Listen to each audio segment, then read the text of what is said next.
So before I get into the actual review of this game, I wanted to talk about the big elephants in the room that so many of you seem to be bothered by, and just show you how much of an embarrassment you are to mankind as a whole. I just want to throw this out here.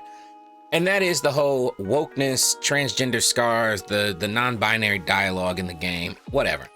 To start, the non-binary transgender dialogue that's in this game is about 10 to 15 minutes total of dialogue in the entire game. To beat the game, it takes 40 hours at least. About 40 hours to just straight kind of beeline through and just do the main quest stuff and just move all the way to the end. 40 hours. I want to break something down to people. There's 15 minutes of transgender dialogue-y stuff. Okay, so real quick, can we just look at our calculator real fast? There's 60, right? There's 60 minutes in an hour. Okay, you times that by 40 hours. That's 2,400 minutes worth of gameplay. Subtract the 15 minutes worth of fucking woke talk, you have 2,385 minutes worth of gameplay. That is non-fucking woke. You idiots. There's that, okay? Now let's talk about the whole transgender scar thing. Like you can have the scars here and whatever and blah, blah, blah, blah, blah. Today's word is optional. I'm assuming you don't know what this means, so I'm gonna put this up on screen. Everybody take a look. Optional, its meaning. Let's soak in what it means. Okay, now that you know what optional means, shut the fuck up. Pretty please with sugar on top. You don't have to do it. You don't have to put you don't have to do any of the shit. I don't know if you ever character customize in a game, but you pick and choose the sliders that you want to use and then you use those. You don't actually, no one's forcing you to put scars on your character. It's an option. Optional. It's a choice that you, the player, have to make. The game does not force it. It is just another option amidst the options like hair or height. Now for my last point, when I heard all this woke talk before I even had a chance to play, I decided for myself to play up until I reached some form of wokeness dialogue, and then I wanted to see how many hours or minutes or whatever I would have on the record. So that's what I did. When I got to that type of dialogue, that whole non-binary transgendery wokeness dialogue you guys are so nuts about that you think is sprinkled all over this game, when I finally got to it, I closed the game. It was yesterday. I have not played the game since yesterday. I got off and that was it. Today, I went to see what was my playtime, because when I start the game back up, that's exactly the point I'm gonna be at. Here's how long I played to get to this point. 9 hours and 3 fucking minutes. It took me 9 hours to get to a woke moment in this game, bro. So again, I say, you all should be embarrassed. You all should be ashamed of yourselves. And I only say that to the people who are taking things like Asmongold or whoever, where they've seen this one little clip from this game and they've just been running with it for rage bait and views. And you dummies have just been following suit. What happened to using our brain to think anymore, bro? I'm not saying you gotta be with it or against, whatever. I'm a straight man. I don't know anything about the LGBTQ, but I do know how to do research. I do know how to, if there's something that I wanna find more information on, I don't just get my information from some dude or who I go and look it up a little bit more. I dig a little deeper and find out for myself and then make a decision the way you're supposed to. You know, we were given this thing for a reason, so I wish you niggas would really fucking use it. But now that we got the bullshit out the way, let's go talk about the actual game. Dragon Age The Veilguard, believe it or not, is actually quite a good game. And that's my personal opinion. And I say that because the two things that I care about the most when it comes to gaming for me is the gameplay, combat stuff, and the world design. And this game nails both very well. The actual world design, the look of everything is gorgeous. I mean, look at this right here, bro. just take a look at this, right? You cannot tell me that this does not look beautiful. It looks gorgeous. It's fucking gorgeous. Looking at it in video honestly doesn't even do it any like real justice. When it wasn't until I opened the game and started moving around where you just really feel it. And that is low level graphics. I don't even have the shit turned all the way up because I like to just run my shit at low for frame rates, right? I can't imagine what it's looking like with somebody with all that 1440p, $6,000 PC, ray tracing, blah, blah, blah. It's gotta look over the top incredible. But even on the settings that I have it on, you can clearly tell it's a gorgeous ass game. Combat wise, also dope.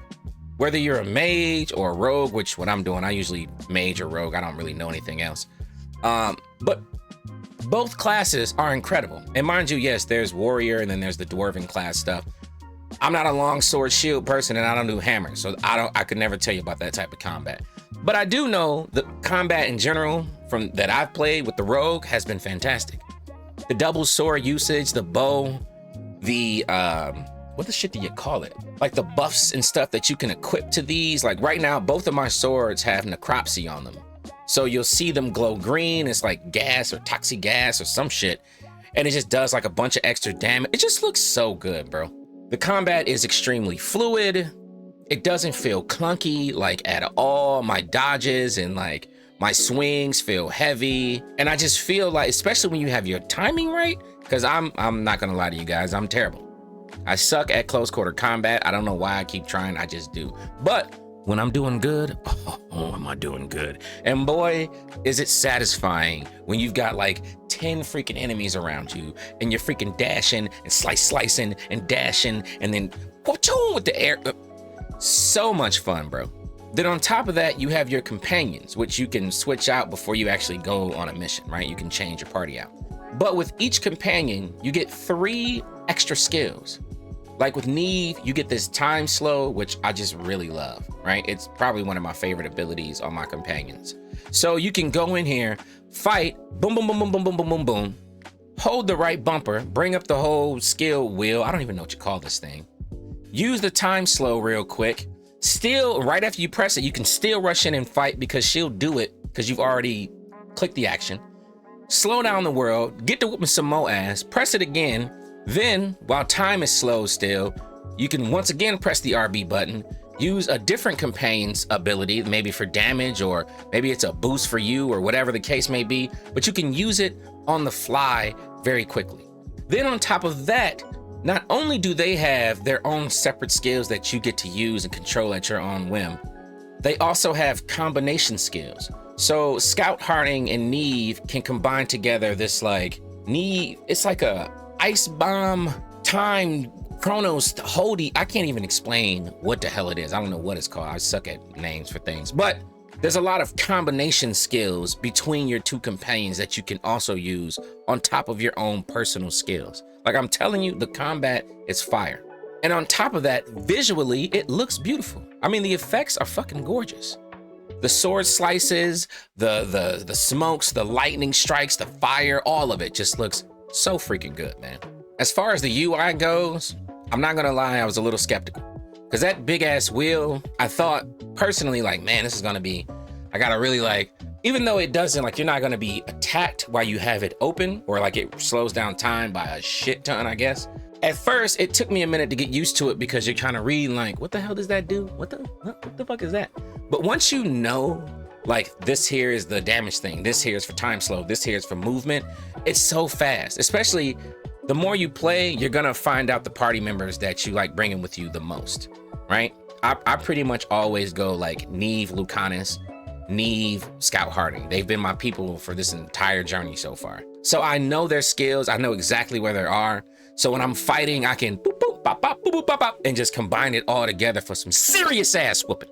Now, I will admit, yes, the dialogue can be weak at times. It's not perfect. It has nothing to do with the transgender whatever, the wokeness of it. Just in general, the dialogue between characters sometimes is a little weak. What are you gonna do? Not every game is that gonna, not every game is that fantastic at the writing, bro. Sometimes it just happens. Now, it's not a game killer by any means, at least for me personally, but there are times where I feel like I'm a little more invested into the conversation than others, So there's that. Overall, I think this game is fucking fantastic. Like I said, it looks beautiful. The combat's fantastic. I love the use of your companions. I love the amount of abilities that you get and all the weapons and stuff you find. I love the world design, especially with the world design. Not only is it beautiful, there's a lot of verticality. There's a lot of little nooks and crannies. So even though this isn't like an open world RPG, it's actually just set areas. They're large enough and have enough verticality and stuff like that to where it's worth exploring. Because finding chests isn't just gonna give you like gold or some type of resource material. I've found all kinds of swords, armor pieces, gold of course, but like rings, belts, all kind of things that are useful. And they aren't all crap. Like some of them have been uncommons, but I've gotten a couple blues, I've gotten a couple greens. I think I got like a sword, but it wasn't for me. That is one thing you should pay attention to that I wasn't paying attention to. Some of this stuff that you find won't just be for you, it'll be for one of the companions that you have. So if you find a sword, make sure there's not a parentheses by it with someone's name, because it could be a sword for Lucanus. That's what happened to me. I got this rapier. I thought it was for me. I was super excited, and it wasn't in my inventory because it was with this nigga. Did I mention that part too? For your companions, you can also go in and upgrade them as well, like their armor, their weapons, etc. Just want to point that out there real quick. But again, like I said, all in all, overall, the game is a lot better than most people are letting on the internet. And there are some people who are speaking quite well of the game. So shouts to them. But for the people who are just fascinated with the woke thing, 1, grow up. 2, do a little research, man.